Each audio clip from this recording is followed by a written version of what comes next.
الشیطان الرجیم بسم اللہ الرحمن الرحیم یا ایھا الذین آمنوا اوفوا بالعقود صدق اللہ مولانا العظیم وبلغنا رسولہ النبی الکریم الامین ونحن علی ذلک لمن الشاہدین والشاکرین والحمد للہ رب العالمین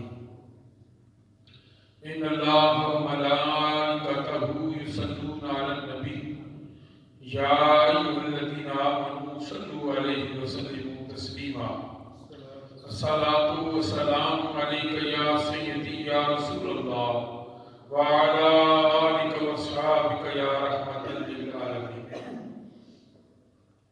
معزز سامعین، آج ہم سورہ مائدہ کے حوالے سے گفتگو کریں گے۔ سورہ مائدہ مدنی سورت ہے، اس میں 120 آیات اور 16 رکوع ہیں۔ اس کی ابتدائی آیت میں ہی ایمان والوں کو وعدہ پورا کرنے کا حکم دیا گیا ہے۔ وعدہ ایمان والوں کی شان ہے۔ اوفوا بالعہد ان العہد کان مسئولا، رب کائنات دوسرے مقام پر ارشاد فرماتا ہے وعدہ پورا کرو، وعدوں کے بارے میں تم سے پوچھا جائے گا۔ یہ زبان ہی ہے جس پہ کائنات کا نظام چلتا ہے، تو اگر اس زبان جھوٹ بولنا شروع کر دے تو نظام زندگی میں خرافات پختہ ہوتی ہیں۔ تو مومن کی جو نشانی ہے، سب سے بڑی نشانی ہے کہ وہ سچا ہوتا ہے۔ حضور نے فرمایا مومن کبھی جھوٹ نہیں بول سکتا، جھوٹا نہیں ہو سکتا۔ تو اس لیے ہمیں کوشش کرنی چاہیے کہ جب کوئی وعدہ کریں تو اسے پورا کریں، اور کوشش کریں کہ سچ بولیں، کیونکہ جھوٹ انسان کو گناہ کی طرف لے کے جاتا ہے اور سچائی انسان کو نیکی کی طرف لے کے جاتی ہے۔ دوسری آیت مبارکہ میں رب کائنات نے فرمایا وَتَعَاوَنُوا عَلَى الْبِرِّ وَالتَّقْوَىٰ، نیکی اور اچھائی کے کاموں میں ایک دوسرے سے تعاون کیا کرو۔ وَلَا تَعَاوَنُوا عَلَى الْإِثْمِ وَالْعُدْوَانِ، اور برائی اور بے حیائی کے کاموں میں ایک دوسرے کی مدد نہ کیا کرو، تعاون نہ کیا کرو۔ وَاتَّقُوا اللَّهَ، اللہ سے ڈرو، إِنَّ اللَّهَ شَدِيدُ الْعِقَابِ، اللہ سخت عذاب کرنے والا ہے، عذاب دینے والا ہے۔ جو آدمی برائی کو پروموٹ کرتا ہے اور اچھائی سے روکتا ہے وہ ظالم ہے، اور جو اچھائی کو پروموٹ کرتا ہے برائی کو روکتا ہے وہ مومن ہے۔ اسی سورہ مبارکہ میں یعنی روایت کے اعتبار سے یہ آخری سورہ مبارکہ ہے جو نازل ہوئی، 112 نمبر یا 114 نمبر۔ تو اسلام کی تکمیل کے حوالے سے آیت مبارکہ آئی، اور آخری آیت مبارکہ ہے آج اس میں آئے الَّيَوْمَ أَكْمَلْتُ لَكُمْ دِينَكُمْ، آج آپ کے دین کو ہم نے مکمل کر دیا۔ وَأَتْمَمْتُ عَلَيْكُمْ نِعْمَتِي، اور نعمت آپ پر تمام کر دی، پوری کر دی۔ وَرَضَيْتُ لَكُمُ الْإِسْلَامَ دِينًا، اور اسلام کو بطور دین ہم نے پسند کر دیا۔ جب یہ آیت مبارکہ آئی تو حضرت سیدنا صدیق اکبر رو پڑے، تو صحابہ نے کہا کہ یہ تو ہمارے لیے اعزاز کی بات ہے۔ تو آپ نے فرمایا تم نہیں جانتے کس لیے میں رو رہا، اس لیے کہ وہ سمجھ گئے تھے کہ اب اس کے بعد آقا کریم کے چلے جانے کا وقت آ چکا ہے۔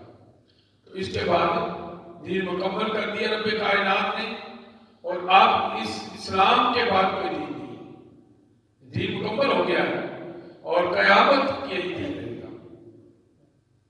اور پھر اس میں آیت نمبر 6 میں وضو اور تیمم کے مسائل بیان کیے گئے ہیں کہ وضو کیسے فرض ہوتا ہے، کام کرنا ہے، یہ سارے مسائل بیان ہوئے ہیں، اور تیمم کے بھی مسائل کو احکام بیان ہوئے۔ پھر عدل و انصاف کا حکم آیا، رب کائنات نے فرمایا اعدلوا هو اقرب للتقویٰ، عدل کرو یہ تقویٰ کی زیادہ قریب ہے۔ اعدلوا هو اقرب للتقویٰ، عدل کرو، یہ تقویٰ کی زیادہ قریب ہے. واتقوا اللہ، اور اللہ سے ڈرو. ان اللہ خبیر بما تعملون، اور اللہ کو خبر ہے جو تم کرتے ہو. جو کچھ انسان کرتا ہے نا اللہ اس کو جانتا ہے. اور پھر رب کائنات نے ایمان والوں سے مغفرت کا وعدہ کیا. فرمایا وعد اللہ الذین آمنوا وعملوا الصالحات لہم مغفرۃ واجر عظیم. اللہ نے جو ایمان لائے ان سے مغفرت کا وعدہ کیا ہے اور اجر عظیم کا. کیونکہ وہ کیا کرتے ہیں؟ اللہ پر ایمان لاتے ہیں اور نیک کام کرتے ہیں. تو اللہ یہ پسند کرتا ہے کہ اسی پر ایمان لانے کے بعد نیکیاں کی جائیں، برائیوں سے بچا جائے. اور پھر اسی آیت مبارکہ میں رب کائنات نے فرمایا قد جاءکم من اللہ نور و کتاب مبین. تحقیق آ گیا تمہارے پاس نور اللہ کا. نور سے مراد یہاں اللہ کے رسول حضرت محمد صلی اللہ علیہ وآلہ وسلم آئے. وہ کتاب مبین، اور روشن کتاب تمہارے پاس آ گئی. تو ان دونوں کی موجودگی میں بھی اگر تم گمراہی کی طرف جاتے ہو تو تم سے بڑا بدبخت اور کوئی نہیں ہے. فرمایا یا ایھا الذین آمنوا اتقوا اللہ وابتغوا الیہ الوسیلہ. لوگو اللہ سے ڈرو، اس کی طرف وسیلہ ڈھونڈو، تلاش میں رہا کرو رب کی. کبھی محفل ذکر میں چلے جایا کرو، کبھی اہل اللہ کی محفلوں میں چلے جایا کرو. جہاں جہاں اللہ کا ذکر ہوتا ہے یا اللہ والوں کی محفلیں ہوتی ہیں وہاں جا کے اللہ کی محبت میں، اللہ کے عشق میں اور اللہ کی یاد میں بیٹھ جایا کرو. اس سے اللہ کی محبت اور تمہیں نصیب ہوگی. اور یہ وسیلے ہیں جو بظاہر میں نظر نہیں آتے، لیکن اللہ سے قرب کے لیے نماز سب سے بڑا وسیلہ ہے. اللہ سے قرب کے لیے نماز سب سے بڑا وسیلہ ہے. جب کوئی مشکل و پریشانی آئے، جب خوشی کا لمحہ آئے، دو نوافل نیت کر کے اللہ کے حضور حاضر ہو جایا کرو. رب کائنات اس عمل کو بہت پسند کرتا ہے. وَجَاهِدُوا فِي سَبِيلِهِ لَعَلَّكُمْ تُفْلِحُونَ، اور اللہ کی راہ میں جہاد جاری رکھو تاکہ تم فلاح پا جاؤ. ایک تو بارڈر پر جہاد ہے، ایک ہمارے اندر بھی ایک جہاد ہے. سب سے بڑا جہاد اپنے نفس کے خلاف ہے. نفس جو انسان کا انتہائی ظالم ہے، یہ ہمیشہ خود غرضی کی طرف اور جو ہے وہ برائی کی طرف متوجہ رہتا ہے. تو اللہ پاک نے فرمایا اس کے خلاف بھی جہاد کرو، اور معاشرے میں جہاں جہاں برائیاں ہیں ان کو روکو. تعاونوا علی البر والتقویٰ، اس سے مراد یہی ہے کہ جو برائی ہے، بے حیائی ہے، اس کو روکو. تقویٰ اور پرہیزگاری میں تعاون کرو. ولا تعاونوا علی الاثم والعدوان، برائی اور بے حیائی کے کاموں میں ایک دوسرے سے تعاون نہیں کیا. اور پھر چور کی سزا بھی یہاں بیان کی گئی ہے. وَالسَّارِقُ وَالسَّارِقَةُ فَاقْطَعُوا أَيْدِيَهُمَا جَزَاءً بِمَا كَسَبُوا نِكَالًا مِنَ اللَّهِ وَاللَّهُ عَزِيزٌ حَكِيمٌ. چور چاہے مرد ہو یا عورت، فَاقْطَعُوا أَيْدِيَهُمَا، اس کے ہاتھ کاٹ دیجئے. ان کے ہاتھ، چاہے وہ عورت ہے یا مرد، ان کے ہاتھ کاٹ دیے جائیں. یہ جزا ہے جو انہوں نے کیا ہے اور بڑی سخت سزا ہے. اور واللہ عزیز حکیم، اور اللہ غالب حکمت والا ہے. دیکھیں ایک آدمی کسی کی محنت کی کمائی کو اٹھا کے لے جاتا ہے اور پھر بعد میں اس کو جو ہے وہ جو محکمے ہوتے ہیں ان کو پیسے دلا کے اپنے آپ کو بھی بچا لیتا ہے، بچ جاتا ہے. تو کیا اس کی حوصلہ افزائی ہوتی ہے جس نے محنت کی تھی، یا اس کا دل دکھتا ہے، اس کو تکلیف ہوتی ہے؟ ہمارے ہاں یہ بڑی برائیاں پائی جاتی ہیں، لیکن اس کا تدارک اللہ کے دین کے علاوہ نہیں. ایک دفعہ اگر حد صحیح معنوں میں جاری ہو جائے نا تو کئیوں کی اصلاح ہو جاتی ہے. حضور علیہ السلام کے دور میں قبیلہ بڑی مخزوم کی عورت نے چوری کی. بڑے بڑے صحابہ سفارش کے لیے آ گئے، یا رسول اللہ بڑی مخزوم ہے، بڑی باعزت قبیلہ ہے، تو مہربانی فرمائیں ان کو معاف کیا جائے. تو نبی کریم صلی اللہ علیہ وسلم نے اپنے جو ہے وہ چہرہ مبارک سرخ ہو گیا غصے سے اور فرمایا کیا تم سے پہلے قوم اسی وجہ سے تباہ ہوئی تھی کہ وہ اپنے جو طاقتور تھے ان کو چھوڑ دیتے تھے اور کمزوروں پہ ہاتھ جاری کرتے تھے. اور آپ نے فرمایا اللہ کی قسم اگر میری بیٹی فاطمہ بھی چوری کرتی ہے میں اس کو بھی یہی سزا دوں. پھر حد جاری کرنا. تو جہاں انصاف ہوتا ہے، امن ہوتا ہے، وہ معاشرہ ہمیشہ کامیاب ہوتا ہے. تو اگر حد ایک دو بار جاری ہو جائے تو باقیوں کے لیے نصیحت ہو جاتی ہے. اللہ پاک نے فرمایا یہود و نصارہ تمہارے دوست نہیں ہو سکتے، ان کو دوست نہیں بنانا. فرمایا یا ایھا الذین آمنوا لا تتخذوا اليہود والنصارى اولیاء، یہود و نصارہ کو اپنا دوست نہ بناؤ، دوست نہ بناؤ. بعضهم اولیاء بعض، یہ بعض ایک دوسرے کے دوست ہیں، یہ آپس میں ایک دوسرے کے دوست ہیں. چونکہ مسلمان کا دوست مسلمان ہی ہو سکتا ہے، یہود و نصارہ نہیں ہو سکتے، کیونکہ وہ مشرک ہیں. یہود کہتے ہیں حضرت عزیر اللہ کے بیٹے، نصارہ کہتے ہیں حضرت عیسیٰ اللہ کے بیٹے. تو تمہارے کیسے دوست ہوتے؟ تمہارے نظریات ہی نہیں ملتے. وَمَن يَتَوَلَّهُم مِّنكُمْ فَإِنَّهُ مِنْهُمْ، اور جو تمہیں چھوڑ کر ان کی طرف پلٹ گیا وہ انہی میں سے ہے. إِنَّ اللَّهَ لَا يَهْدِي الْقَوْمَ الظَّالِمِينَ، اور اللہ ظالم قوم کی کبھی مدد نہیں کرتا، ظالموں کا اللہ مددگار نہیں ہوا کرتا. اور اللہ کے دوستوں کے بارے میں رب فرماتا ہے انما ولیکم اللہ ورسولہ، اور اللہ کے دوست کون ہیں اور اس کے رسول کے، والذین آمنوا، اور جو ایمان لائے، الذین یقیمون الصلاۃ، نماز قائم کرتے ہیں، ویؤتون الزکاۃ، زکات ادا کرتے ہیں، وہم راکعون، اور وہ جھکنے والے ہیں. اللہ اور اس کے رسول اور مومنوں کے دوست کون ہیں؟ جو نمازیں پڑھتے ہیں، جو اللہ کی رضا کی خاطر اپنے آپ کو وقف کر دیتے ہیں، وہ دوست ہیں.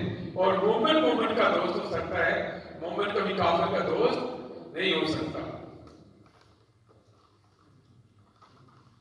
یہاں پہ اس سورہ مبارکہ میں جوئے کی ممانعت آ گئی. پہلے تو یہ تھا نا کہ حکم آیا تھا کہ یہ گناہ ہیں، برائی کے کام ہیں، ان سے بچو. اب یہاں پہ ممانعت آ گئی. یا ایھا الذین آمنوا انما الخمر والمیسر والانصاب والازلام رجس من عمل الشیطان فاجتنبوہ لعلکم تفلحون.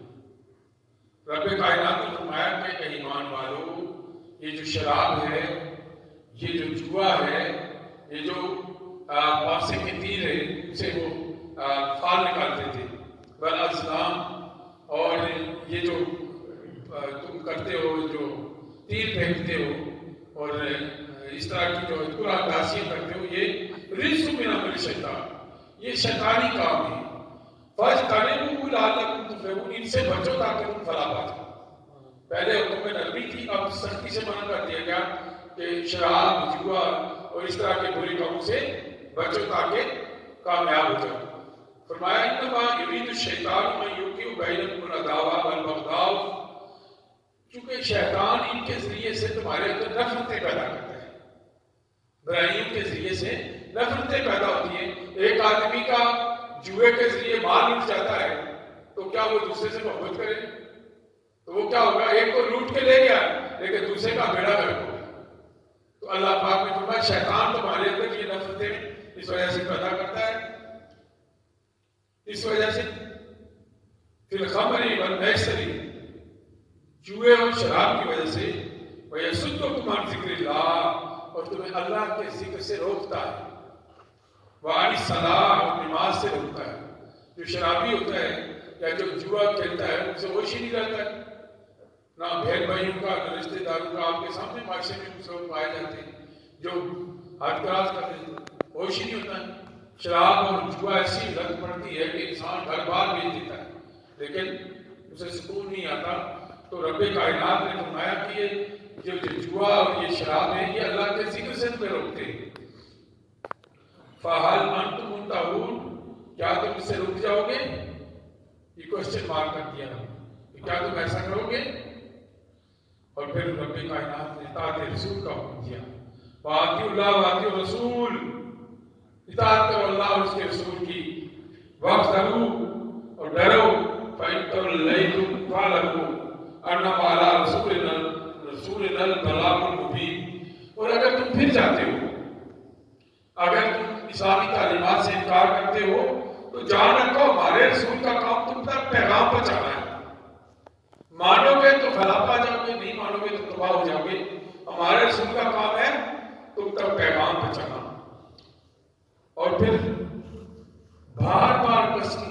منع کیا گیا بار بار سوال کرنے سے.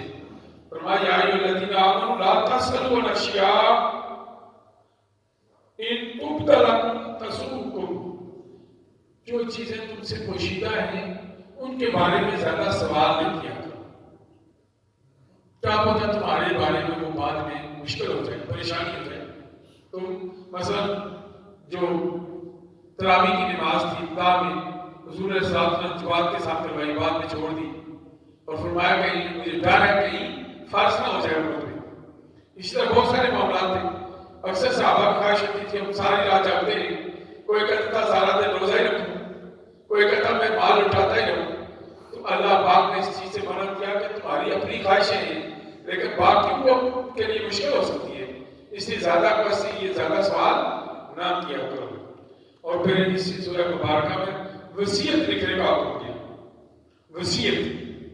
وصیت کیا ہے؟ وصیت یہ ہوتی ہے کہ انسان جب اس دنیا سے جانے لگتا ہے تو وہ اپنا کچھ جو خواہش ہوتی ہے جو تمنا ہوتی ہے وہ لکھواتا ہے. تو یہاں پہ بڑی تفصیل کے ساتھ یہ بیان کیا گیا کہ وصیت لکھنے والا انصاف پسند ہو. یہ نہ ہو کہ اگلا بولے کچھ وہ لکھتا کچھ اور ہے. سختی سے منع کیا کہ وہ صادق اور امین ہو، سچا ہو، دیانتدار ہو، اس میں ڈنڈی نہ مارے، جو وہ لکھوا رہا ہے وہ لکھتا ہے. اور جب گواہی دینے کی باری آئے تو وہ گواہی بھی دے کہ واقعی میں نے لکھی تھی. اور پھر یہاں پہ حضرت عیسیٰ علیہ السلام کے معجزات کا بھی ذکر ہوا ہے کہ اللہ پاک نے حضرت عیسیٰ علیہ السلام کو کیا شان دی تھی. آپ پرندہ بناتے، مٹی سے پرندہ بناتے اور پھر کہتے بِإِذْنِ اللَّهِ، وہ اللہ کے حکم سے کھڑا ہو جاتا تھا، زندہ ہو جاتا تھا. مردے کو کہتے بِإِذْنِ اللَّهِ، وہ کھڑا ہو جاتا تھا، زندہ ہو جاتا تھا. اسی طرح کوڑی کے مریض کو آپ ہاتھ پھیرتے ہوئے شفا یاب ہو جاتا تھا. اور اس وقت حکمت عروج پر تھی لیکن اللہ پاک نے حضرت عیسیٰ علیہ السلام کو ایسے معجزات عطا کیے جو حکمت سے بڑھ کر تھے. تو رب کائنات نے ان کا بھی ذکر فرمایا ہے اس سورہ مبارکہ میں. اور فرمایا لوگوں تم یہاں دنیا کی کامیابیاں دیکھتے ہو، میں تمہیں بڑی کامیابی کا نہ بتاؤں. قال اللہ ھذا یوم ینفع الصادقین صدقہم، وہ دن جو قیامت کا دن ہوگا وہ نفع دے گا سچوں کو اور جنہوں نے سچ کا ساتھ دیا ہوگا. لَهُمْ جَنَّاتٌ تَجْرِی مِن تَحْتِھَا الْأَنْہَارُ، ان کے لیے جنت ہے جس کے نیچے نہریں بہہ رہی ہیں. خالدین فیہا ابدا، اور ہمیشہ اس میں رہیں گے. رضی اللہ عنہ ورضوا عنہ، وہ اللہ سے راضی ہو گئے، اللہ ان سے راضی ہو گیا. وہ اللہ سے راضی ہو گئے، اللہ ان سے راضی ہو گیا. ذالک الفوز العظیم، اور وہ بڑی کامیابی ہے. جب ہر طرف مایوسی ہوگی، نفسی نفسی کا عالم ہوگا، قیامت کے دن کوئی کسی کو نہیں پہچانے گا لیکن ایمان والے کامیاب ہو کر خوش ہوں گے اور نامہ اعمال اپنے دائیں ہاتھ میں لے کر پھر رہے ہوں گے اور لوگوں کو بتاتے پھر رہے ہوں گے کہ لوگوں انا فزت، میں کامیاب ہو گیا، میں کامیاب ہو گیا. تو یہ ایمان والے کی شان ہوگی. تو فرمایا کہ پھر سچوں کے ساتھ، اور آپ پھر ایسا کرے گا سچوں کے ساتھ، ایمان والوں کے ساتھ، نیکیاں کرنے والوں کے ساتھ، بھلائی کرنے والوں کے ساتھ. اور فرمایا لوگوں للہ ملک السماوات والارض، جو کچھ زمین اور آسمان میں ہے سارے کا سارا اللہ کا ہے. وما فیہن وہو علی کل شیء قدیر، جو کچھ بھی ہے اس میں زمین و آسمان میں سب کا سب اس کا ہے اور اللہ ہر چیز پر قادر ہے. اللہ ہر چیز پر قادر ہے. اور یہ جو سورہ مبارکہ ہے مائدہ کے نام سے، اس میں اصل میں دسترخوان کے حوالے سے ذکر ہوا ہے. حضرت عیسیٰ علیہ السلام کی قوم کی خواہش تھی کہ جس طرح حضرت موسیٰ علیہ السلام پہ اللہ کی طرف سے انعامات کی بارش ہوتی تھی، من و سلوہ اترتا تھا، ہم پر بھی نازل ہو. کیا ہو؟ ہم پر بھی نازل ہو. تو رب کائنات نے ان کی اس خواہش کو پورا کیا. حضرت عیسیٰ علیہ السلام دعا کیا کرتے تھے، قال عیسیٰ ابن مریم اللہم ربنا انزل علینا مائدۃ من السماء، رب کائنات ہم پر آسمان سے خوان نازل کر، کھانا نازل کر، تکون لنا عیدا لاولنا وآخرنا، اور یہ عید ہو جائے جو ہمارے بعد میں آنے والے ہیں، جو پہلے گزر گئے سب کے لیے عید ہو. جو یہاں پہ اس محفل میں بیٹھتے ہیں جو پہلے گزر چکے سب کے لیے عید ہو. وآیۃ منک، اور یہ تیری نشانی ہو ہمارے لیے کیا ہو؟ نشانی ہو. وارزقنا وانت خیر الرازقین، اور رب کائنات ہمیں رزق عطا کر، بے شک تو بہترین رزق عطا کرنے والا. تو اب رب سے زیادہ کوئی بہتر رزق عطا کرتا ہے؟ رب تو سمندروں کی تہوں میں مچھلیوں کو بھی رزق دیتا ہے، آسمان میں پھرنے والے پرندوں کو بھی رزق دیتا ہے، اور پتھروں میں پائے جانے والے کیڑوں کو بھی رزق دیتا ہے. کائنات کی ہر شے کو رزق دینے والا رب ہے. جب حضرت عیسیٰ علیہ السلام رب کی بارگاہ میں دعا کرتے ہیں تو رب نے ان پر پھر دعا نازل کیا جو ان کے لیے عید قرار پایا، اور رب نے فرمایا اس کے بعد پھر تم ذرا محتاط ہو جاؤ، پھر میری نعمتوں کا شکر کرنا، ناشکری نہ کرنا، پھر مکر نہ جانا. میں تو تمہاری بات مانتا ہوں، تم بھی میری بات مانو، میرے شکر گزار بندے بنو، ناشکری نہ بنو. تو انسان کا کیا ہے، جب خوشی ملتی ہے، جب کوئی نعمت ملتی ہے تو کہتا ہے بڑی محنت کی تھی. یہ نہیں کہتا میرے رب کا. اکثر ایسا ہوتا ہے کہ وہ یہ نہیں کہتا میرے رب کا، کہتا بڑی محنت کی تھی، بڑی محنت کے بعد یہ مقام ملا مجھے. اور جب کوئی مشکل آتی ہے اللہ نے مجھے آزمائش میں ڈال دیا. یہ نہیں کہتا میرے اعمال کی وجہ سے ہوا، میرے اعمال ایسے تھے اس وجہ سے ہوا. کہتا ہے کہ اللہ نے آزمائش میں ڈالا ہوا ہے، بس دعا کریں. رب کائنات اس عمل کو بھی بیان کرتا ہے، بار بار انسان کی کیفیت کو بیان کرتا ہے. کاف ظلم اور جہولا، یہ بڑا ظالم اور جاہل ہے. یہ اپنی غلطی نہیں مانتا، اپنی اصلاح نہیں کرتا، بس دوسروں پہ لگا کے اپنے آپ کو بچانے کی کوشش کرتا ہے. اور سورہ یاسین میں فرمایا کہ جب انسان سے پوچھا جائے گا کہ تو نے یہ کام کیا، یہ کام، تو انکار کر دے گا، پھر اس کی زبان پہ مہر لگا دیجیے گا، ہاتھ اور پاؤں اس کے گواہی دیں گے، اور کہے گا ہاں ہاں. اس کا ہاتھ کہے گا جی اس نے یہ کام کیا تھا، اس کا پاؤں کہیں گے اس کا یہ کام کیا تھا. نہیں، اس کے جسم کے اعضاء بولنا شروع کر دیں گے اور وہ بے بس ہو جائے گا. انسان جو ہے وہ بنیادی طور پہ کیا ہے، اپنے آپ کو بچا کے، اپنے آپ کو بہتر سمجھتے ہوئے دوسروں کو آگے بڑھانے کی کوشش کرتا ہے. تو رب کو یہ بات پسند. اگر غلطی ہو جاتی ہے، خطا ہو جاتی ہے، خطا کے بعد اگر کوئی بندہ صدق کے دل سے معافی مانگتا ہے نا، اللہ کو وہ بڑا پسند ہے.